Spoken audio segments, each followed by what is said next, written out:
Assalamualaikum warahmatullahi wabarakatuh. Alhamdulillah wa syukurillah ala nikmatillah wa la hawla wa la quwwata illa billah. Bapak dosen dan teman-teman yang kami hormati, kali ini saya akan menampilkan presentasikan proposal penelitian tindakan kelas untuk memenuhi tugas BPG IAIN Pontianak Angkatan 1.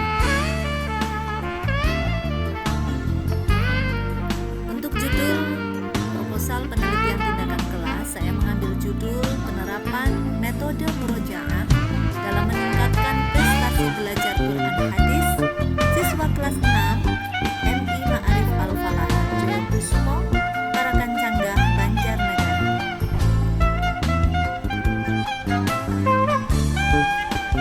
Untuk latar belakang masalah, yang pertama, motivasi belajar siswa menurun. Yang kedua, siswa kurang mampu menghafal dengan cepat dan mungkin. Yang ketiga, lemahnya partisipasi aktif dalam pembelajaran. Yang keempat, minat dan semangat siswa menurun. Selanjutnya, identifikasi masalah. Yang pertama, rendahnya kemampuan siswa dalam membaca dan menghafal. Yang kedua, belum ditemukan metode pembelajaran yang tepat. Yang ketiga, rendahnya motivasi dan minat siswa. Rumusan dan pembatasan masalah. Kali ini saya akan membatasi masalah atau materi lebih spesifik, yaitu materi surah Al-Alaq. Jadi, rumusan masalahnya yang pertama, bagaimana penerapan metode murojaah dalam meningkatkan prestasi belajar Quran hadis materi surah Al-Alaq siswa kelas 6 MI Ma'arif Al-Falah Joyokusumo, Tarakan Canggah. Yang kedua, apakah penerapan metode murojaah dapat meningkatkan kemampuan siswa dalam menghafal surah Al-Alaq siswa kelas 6 MI Ma'arif Al-Falah Joyokusumo. Selanjutnya, untuk cara pemecahan masalah menggunakan penerapan metode murojaah. Berikutnya, untuk hipotesis tindakan, bahwa dengan diterapkannya metode murojaah akan meningkatkan kemampuan siswa dalam menghafal surah Al-Alaq di Madrasah Ibtidaiyah Ma'arif Al-Falah Joyokusumo, Tarakan Canggah, Banjarnegara. Sedangkan tujuan penelitian tindakan kelas ini, yang pertama adalah meningkatkan prestasi belajar. Yang kedua, meningkatkan kemampuan siswa. Berikutnya, signifikansi penelitian. Pentingnya penelitian ini yaitu untuk guru bisa memperoleh data hasil pembelajaran siswa sebagai bahan masukan bagi guru dalam meningkatkan aktivitas dan hasil belajar siswa dalam menghafal surah pendek melalui penerapan metode murojaah. Selanjutnya, meningkatkan interaksi dengan siswa dalam proses pembelajaran dalam meningkatkan belajar siswa aktif. Yang ketiga, sebagai indikasi untuk meningkatkan kegiatan belajar mengajar dan sekiranya dapat menyelesaikan permasalahan siswa dalam meningkatkan dalam menghafal surah-surah pendek dalam Al-Quran. Untuk signifikansi penelitian bagi siswa, yang pertama, meningkatkan prestasi belajar siswa. Yang kedua, meningkatkan kemampuan dan hasil belajar siswa, serta menumbuh kembangkan potensi siswa. Untuk madrasah, penelitian ini dapat memberikan manfaat, memberikan sumbangan bermanfaat dalam rangka perbaikan pembelajaran dan kualitas madrasah. Yang kedua, guru dapat menerapkan pembelajaran dengan murojaah sebagai salah satu metode pembelajaran yang dapat membantu guru dalam pembelajaran. Sehingga hasil penelitian ini akan memberikan sumbangan bagi madrasah tentang variasi pembelajaran dan peningkatan profesionalisme guru.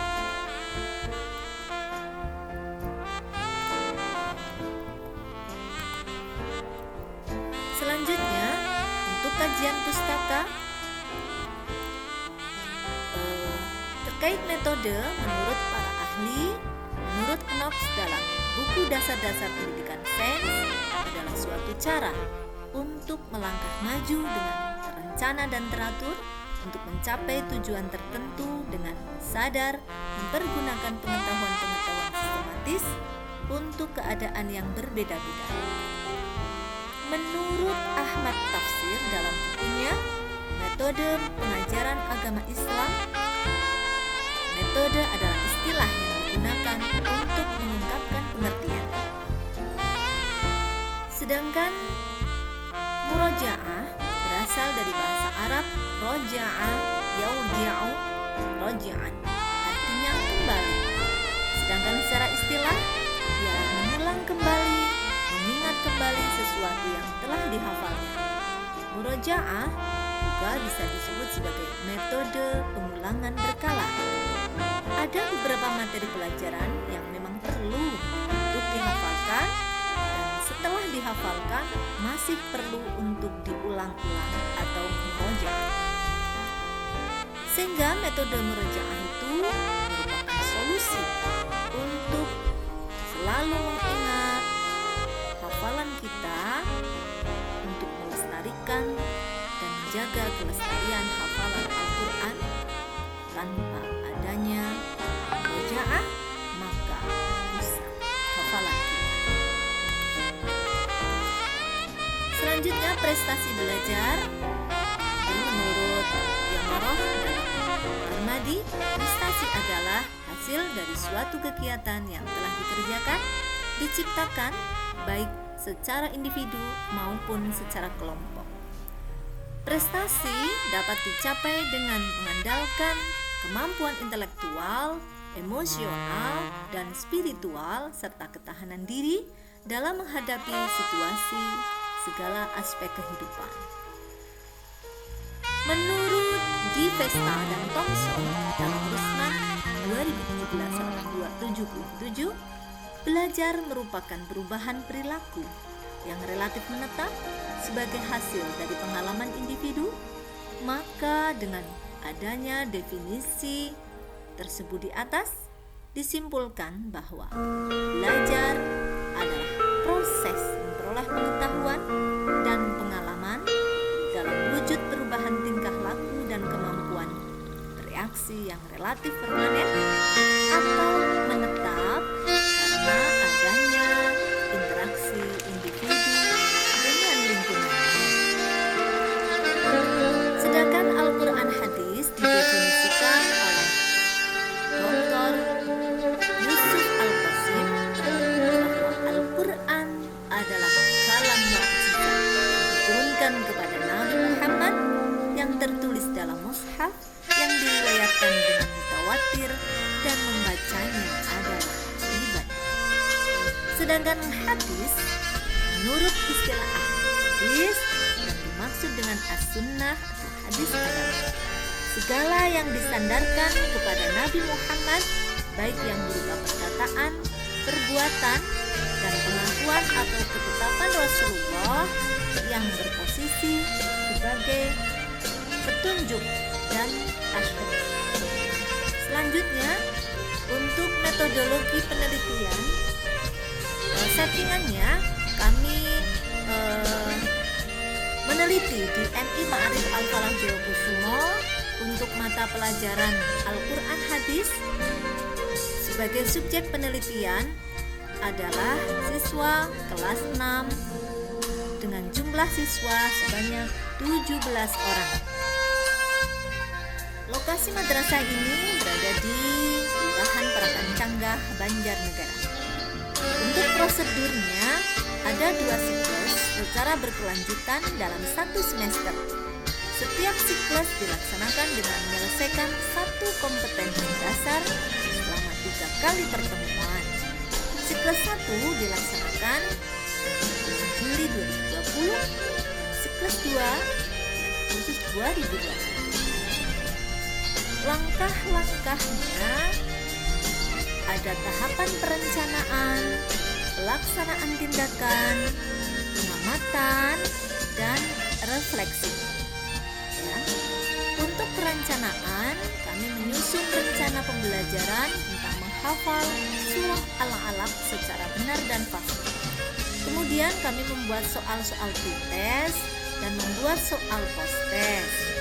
Selanjutnya, menyiapkan format observasi untuk mengetahui keaktifan siswa.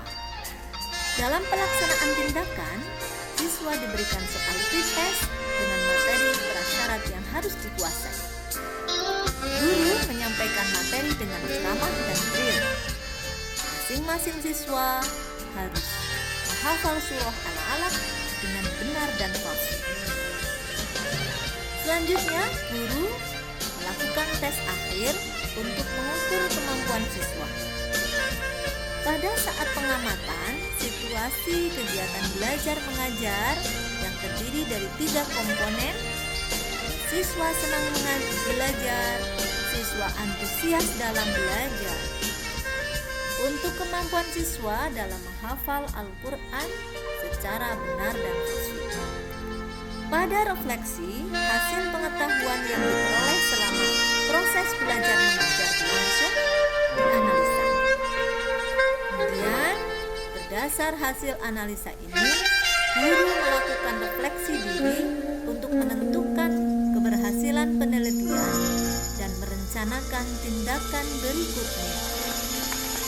Untuk siklus 2, dalam menentukan penelitian tindakan ini direncanakan berdasarkan hasil refleksi dari siklus 1 sehingga saling berkaitan.